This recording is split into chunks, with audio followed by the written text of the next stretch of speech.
character that you see in the film Rapunzel, she was based on Glen Keane's daughter, this irrepressible spirit who just had to paint the walls and had to get out. And I know that that's a Barbie thing, but technically Glen started working on Rapunzel when he was finishing up on Tarzan, or working on Tarzan. I think it was when he was first working on Tarzan. I'd have to look it up. I have to get all my sources together. That's going to be fun, because I hate citing sources, but I know how important citing sources are, because I want people to get their due credit, and I want things to be remembered and to be cited and everything like that. I just hate citing them correctly because it takes forever. But for one thing, my voice is going, I'm sorry. For one thing, the Rapunzel Barbie thing didn't start until after the Barbie Nutcracker.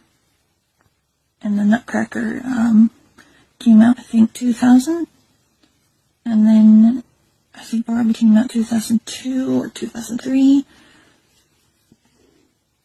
But they didn't even start working on Barbie Nutcracker until 99, I believe.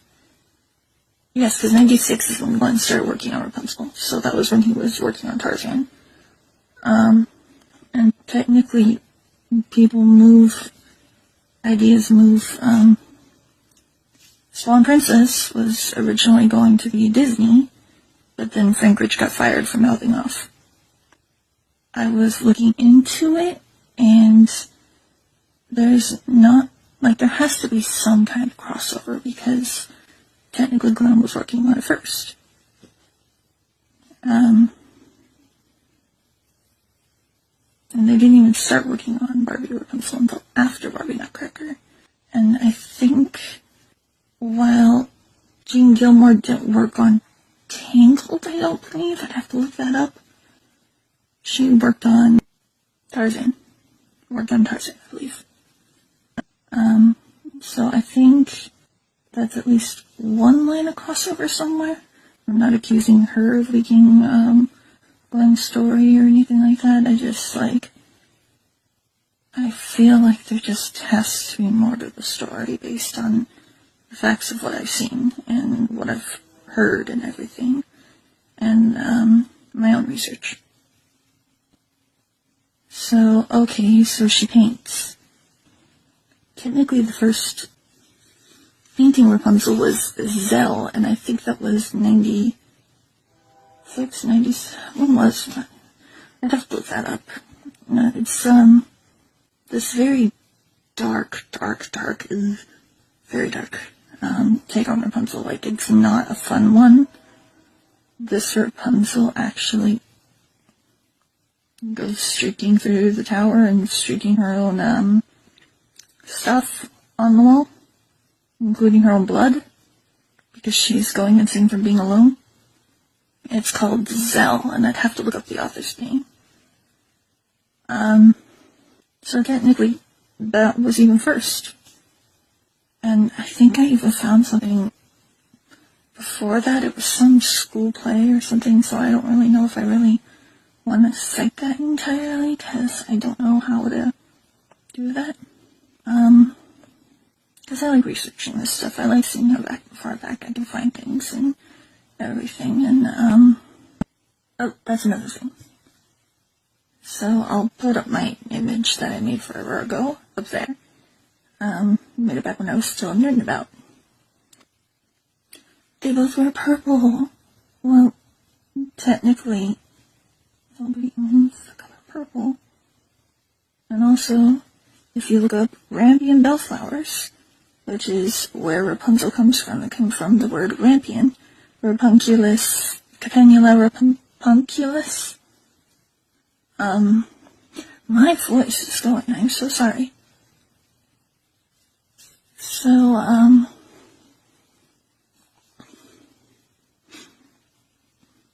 Capenula Rapunculus, which is a bellflower.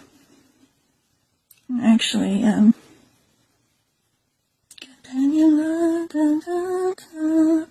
the Tarzan Broadway thing, which was kind of interesting. I like it. I like the fact that, it's a weird thing. Like, it's such a weird song, but it's so catchy and it's so pretty. It's just Jane going through and naming all the things that she's seen and read about, and it's really cool. And she knows all the scientific names and all the things that I could never hope to know. But then she's just talking about how, like, these are her friends, even though she's never even seen them. And I'm going off on a different tangent. Sorry. Where's purple? But Reddy and Bellflowers are purple. They're like violet purple, grape purple, but they're purple. So that makes sense. And then, oh, well, she has a lizard, and this one had a dragon. Well, technically Rapunzel originally had a squirrel, because she was actually going to become a squirrel, for all I remember. Squirrel, dog, squirrel, I don't know. She was going to become, like, this weird, like, it was about, like, it was kind of like an enchanted thing. It had, like, on this side it was, Claire and Vince, who were a couple who mirrored Rapunzel and Bastian. I don't know if he was Bastian yet or not, but, like, eventually Flynn Rider. Bastian and Claire suddenly become, Bastian and Vince, Vince and Claire eventually become Rapunzel and Bastian. And it explains the weird, like, picture of them not knowing what the frick is going on. But then I think Rapunzel and the prince were going to become, at one point Rapunzel was going to become a squirrel. It was so weird. I'd have to find proof of all this, which is going to be fun. Now I have to go through everything I've ever looked at to find it again. Yay! Okay. Because it was going to be the Shrekky one. The one that, like, kind of lost its way. It was Rapunzel unbraided. And it was... No. It was just too... It wasn't a loving satire like Enchanted. And Glenn eventually said, like, you know what, either we're going to have to change this movie or I'm going to have to step away because this is not what this is not the movie I agreed to work on. I can't remember, I'll have to find everything. I hate finding things. Like, I love finding things. I hate having to go back and find the things I found. But, like, I love researching this stuff and, like, learning all these things because, like, technically Rapunzel was based on Basil, Pintermon, stories of this something or other, and Parsonetta.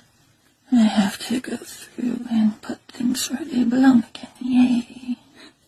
But, Barbie blonde Rapunzel Rapunzel's blonde. She was blonde even when she was Parsonetta or Parsonola or whatever she was, because the two streaming banners, golden streaming banners, and that's another thing, is that, like, it wasn't just a golden scare, because it was a yellow ladder, a yellow means of ascent.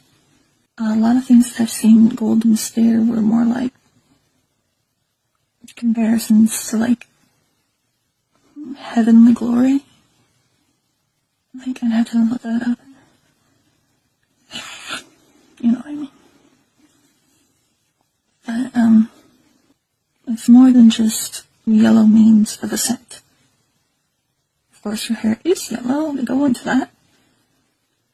But it's not the same thing as, like, yo, witch, let down your, Goldilocks as a ladder type thing. I'm saying witch because I'm trying to learn not to cuss again. It's been a while. Ignore me. Lizard. Right, lizard. So it was going to be a lizard, but then they wanted something a little bit more unique. Unique for our girl is what they said. I think it was Clay, maybe? Brian, one of them. whoever was doing the Q&A, not Q&A, the panel thing. I will go through and edit this later. I hate it when my throat makes those noises randomly. It's not funny. Okay,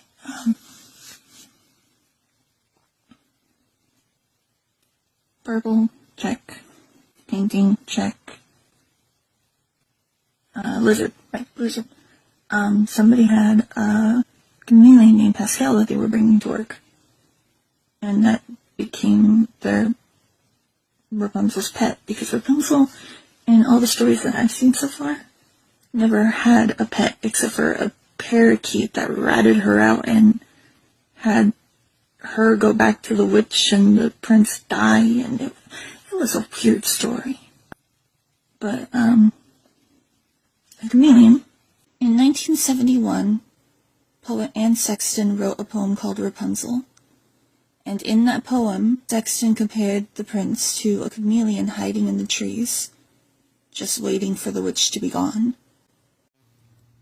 The following are lines from that poem,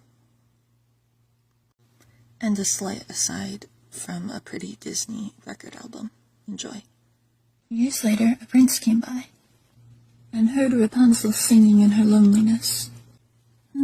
So, chameleon check, painting on the walls. Back when Claire was 6 or 7.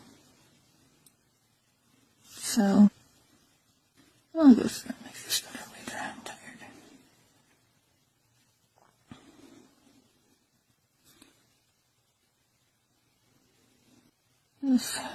Yeah, that's...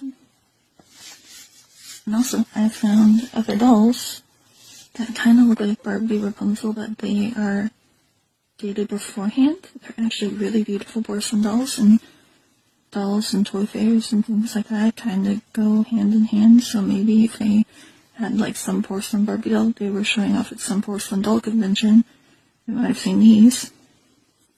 Because there was, I think the earliest one that I've seen for these specific shades of purple, like not like the gray purple, because I've seen like an illustration like that. Now I have to find everything, yay. I do love it, it's just, it's hard because then I have to go back and find everything. I have to go back and be like, why do I know this anyway? And then I have to go back and find specific people and specific timestamps. I love it, but I hate it.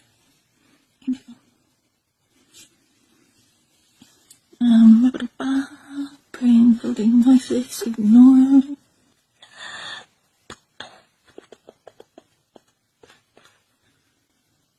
So I'll show those dolls, I'll show some of those things. I love porcelain dolls, honestly. It's something from, it's quick aside, obviously, duh. But it's something I got from my grandma.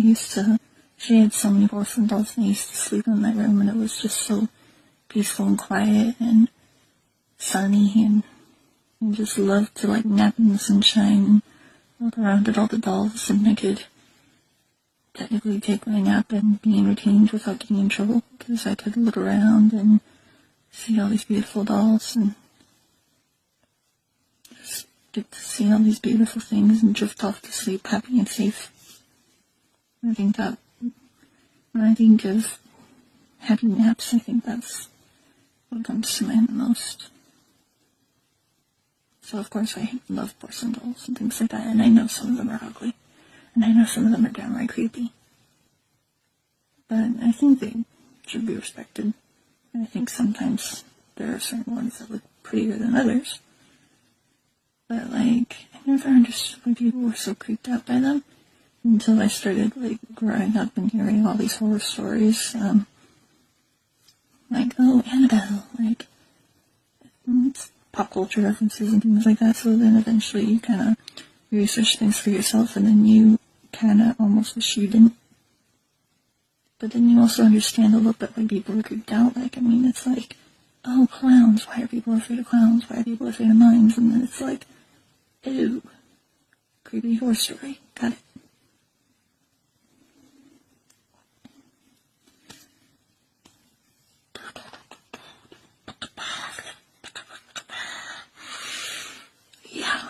Okay. So I guess that's technically enough for the moment. I will go through and find all my shooting sources later. Yay. Like I said, love it, but hate the hard part.